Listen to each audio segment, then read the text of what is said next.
I personally believe कि cease fire on this note जो पाकिस्तान ने किया, I think it was too early, right.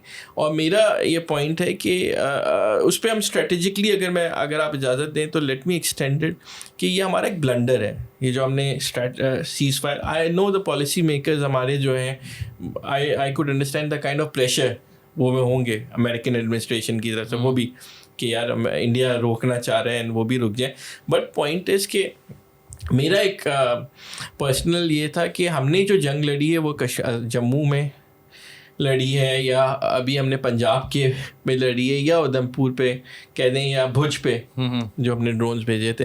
I personally wanted कि देखें ये जो इंडियन जो मिडिल क्लास एक्सट्रीम हो चुकी है, जो कि बच्चों पे फ़लस्तीनी बच्चों की कॉप्सेस को पे मजाक उड़ा रही है, मतलब लाशों पे मजाक उड़ाती है, इनसेंसिटिव, इनह्यूमेन हो गए.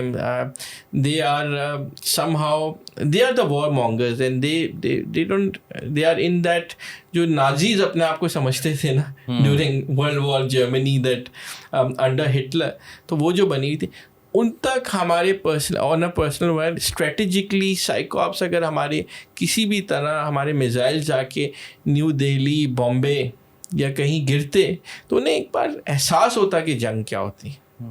और आई पर्सनली लेकिन फिर भी मैं पर्सनली बिल्कुल भी नहीं चाह रहा था कि कहानी इतनी ज़्यादा बढ़े. मैं पर्सनली नहीं चाह रहा था कि अगर उन्होंने आपकी इस्लामाबाद तक आ गए और कराची तक आ गए एंड भी मतलब हमें वहाँ तक उन्होंने कोई जहाज़ तो नहीं गिराया ना हमारा. मैं अपने मुताबिक देखूं तो मैं सिर्फ आगे की जंग रोकने के लिए कह रहा हूँ. तो that message if you have gone to Bombay फिर बढ़ती क्यों बढ़ती. अब सीज फायर की करी थे, फिर वो हम भी सीज फायर करते और वो लोग भी करते. लेकिन यू नो जब तक आप खौफ नहीं दिलाओगे मेन लैंड इंडिया को, मुझे लगता है कि गवर्नमेंट को तो खौफ आ गया है. मेन लैंड इंडिया को आप जब तक खौफ नहीं दिलाओगे, मैं अपनी बात पूरी करूं, तो वो उनका प्रेशर जो है ना वो रहेगा. गवर्नमेंट जो अभी भी है वो they are in that denial के समहाउ इंडिया में कि कुछ नहीं हुआ है, राइट. तो और वो जब तक उनके यहाँ तक सायरन नहीं बजते, लाइट्स ऑफ नहीं होती, आप ड्रोन भेज देते मेन सिटीज़ में. We could have done that. देखें जो हमने फतेह किया और हमारे पास एयर डोमिनेंस आ गई थी, स्ट्रेटेजिकली हमारी बहुत अच्छी पोजीशन थी. और हम सेकंड वेव ऑफ अटैक में हम सुपरसोनिक या सबसोनिक के साथ हम पेनिट्रेट कर लेते उनकी मेन सिटीज़ पे. We stopped. और हमारे पास एक अच्छा स्ट्रेटेजिक था कि हमारे पास एयर डोमिनेंस आ गई थी. विक्रांत आपका जो है वो जो लाए थे वो क्यों नहीं आगे आया, क्योंकि आपके पास एयर डोमिनेंस थी और उन्हें पता चल गया था हमारे पास कौन सी वेपनरी है, हमारा सिस्टम्स क्या है. तो it was a sitting duck. कितने का? मिलियंस ऑफ डॉलर्स का होगा, बिलियंस ऑफ डॉलर्स का होगा. लेकिन पॉइंट इज़ के मेरे ख्याल से हमें अभी भी आई थिंक द वॉर जो थी वो प्री मेच्योरली हमें अंडर प्रेशर. आई अंडरस्टैंड, मैं अपने हुक्मरानों को पूरी दाद देता हूँ इसमें जिस तरह से है. बट मेरा एक ओपिनियन है we should have hit mainland India in this for them to understand ना. और मैं बड़ी सख्त बात कर रहा हूँ, मैं इसलिए सख्त बात कर रहा हूँ कि यू नो जब तक आप में डर नहीं बैठाएंगे, क्योंकि they are in denial, they don't care what is happening in Punjab and other parts. Even Rajasthan भी रिमोट है, मेन लैंड इंडिया को हिट करते. खैर आपने का जो है वो सीज फायर हुआ, बट देखें इसमें इंडिया ने एक प्रेसिडेंट तो सेट किया कि you know if there would be a terrorism India would respond to it, which is a very dangerous thing.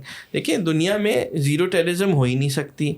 Kashmir में अगर आप ट्रेंड्स देखें तो जहाँ पे आपके 4,000 लोग 2002 में या 4 में कैजुअल्टीज़ होती थी, वो आके आपके पास कुछ 50 या 60 हो गई, राइट. मतलब इन ओवर ईयर्स जो पाकिस्तान ने भी पॉलिसी चेंज की और चीज़ों पे आए आप, और जो थे वो ऑफ कोर्स मतलब आपके पास थे.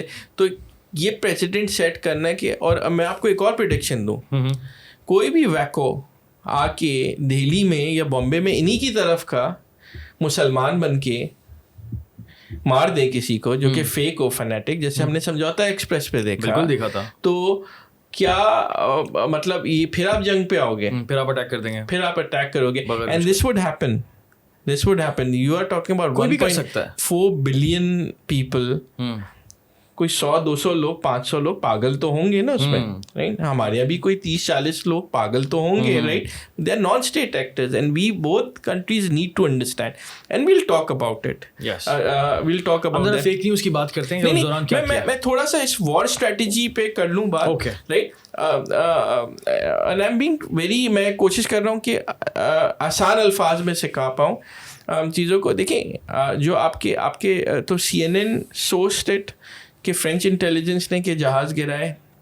फिर the French fighters are saying all over YouTube the French fighters के गिराए. नंबर वो 1 कह रहे हैं, हम कह रहे हैं 3 है, लेकिन 3 डेफिनेटली हैं. उसके बाद जो है वो रॉयटर्स ने रिपोर्ट की अमेरिकन इंटेलिजेंस सोर्सेस की तरफ से कि ये हुआ है. And the world has got to know one thing is absolutely made sure that bigger is not better, right?